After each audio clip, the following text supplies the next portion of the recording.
1 പത്രോസ് 1-ാം അധ്യായം 17 മുതൽ 21 വരെയുള്ള വാക്യങ്ങൾ.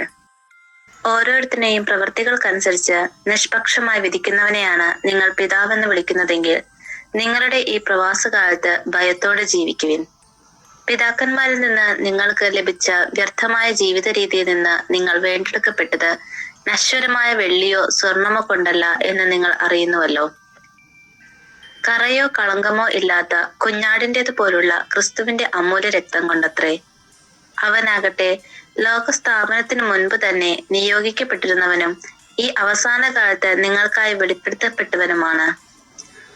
അവനെ മരിച്ചവരിൽ നിന്ന് ഉയർപ്പിക്കുകയും മഹത്വപ്പെടുത്തുകയും ചെയ്ത ദൈവത്തിൽ അവൻ മൂലം നിങ്ങൾ വിശ്വസിക്കുന്നു. അങ്ങനെ നിങ്ങളുടെ വിശ്വാസവും പ്രത്യാശയും ദൈവത്തിലായിരിക്കുകയും ചെയ്യുന്നു. ദൈവവചനമാണ് നാം കേട്ടത്. വിശുദ്ധ ലൂക്കാ എഴുതിയ സുവിശേഷം 24-ാം അധ്യായം 13 മുതൽ 35 വരെയുള്ള വാക്യങ്ങൾ.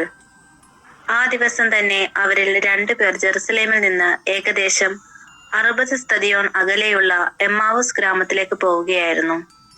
ഈ സംഭവങ്ങളെക്കുറിച്ചെല്ലാം അവർ സംസാരിച്ചു കൊണ്ടിരുന്നു.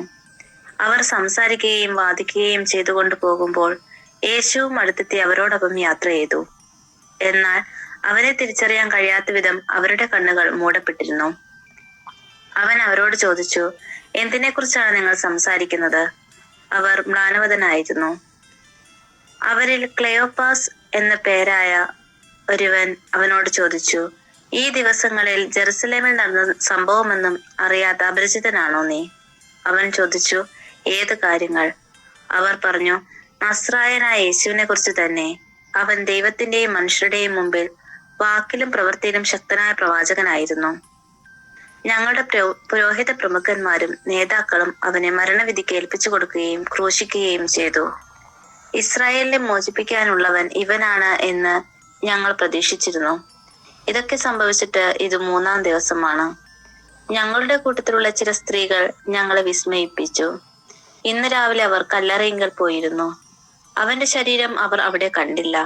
അവർ തിരിച്ചു വന്ന് തങ്ങൾക്ക് ദൂതന്മാരുടെ ദർശനമുണ്ടായെന്നും അവൻ ജീവിച്ചിരിക്കുന്നുവെന്ന് അറിയിച്ചുവെന്നും പറഞ്ഞു.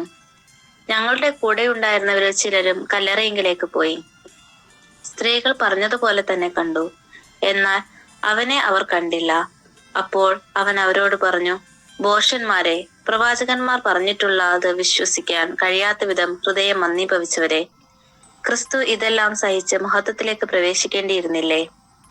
മോശ തുടങ്ങി എല്ലാ പ്രവാചകന്മാരും വിശുദ്ധ ലിഖിതങ്ങളിൽ തന്നെപ്പറ്റി എഴുതിയിരിക്കുന്നവയെല്ലാം അവൻ അവർക്ക് വ്യാഖ്യാനിച്ചു കൊടുത്തു. അവർ എത്തേണ്ടിയിരുന്ന ഗ്രാമത്തോടടുത്തു. അവനാകട്ടെ യാത്ര തുടരുകയാണെന്ന് ഭാവിച്ചു. അവർ അവനെ നിർബന്ധിച്ചുകൊണ്ട് പറഞ്ഞു, ഞങ്ങളോട് കൂടെ താമസിക്കുക, നേരം വൈകുന്നു, പകൽ അസ്തമിക്കാറായി.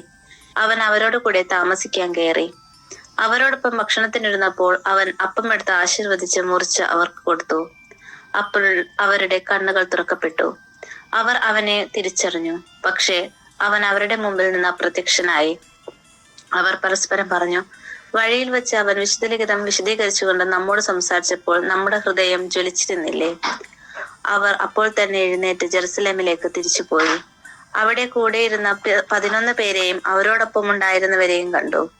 കർത്താവ് സത്യമായി ഉയർത്തെഴുന്നേറ്റു, ശിമയോന് പ്രത്യക്ഷപ്പെട്ടു എന്ന് അവർ പറഞ്ഞുകൊണ്ടിരിക്കുകയായിരുന്നു. വഴിയിൽ വെച്ച് സംഭവിച്ചതും അപ്പം മുറിക്കുമ്പോൾ തങ്ങൾ അവനെ തിരിച്ചറിഞ്ഞതും അവരും വിവരിച്ചു. ദൈവവചനമാണ് നാം കേട്ടത്.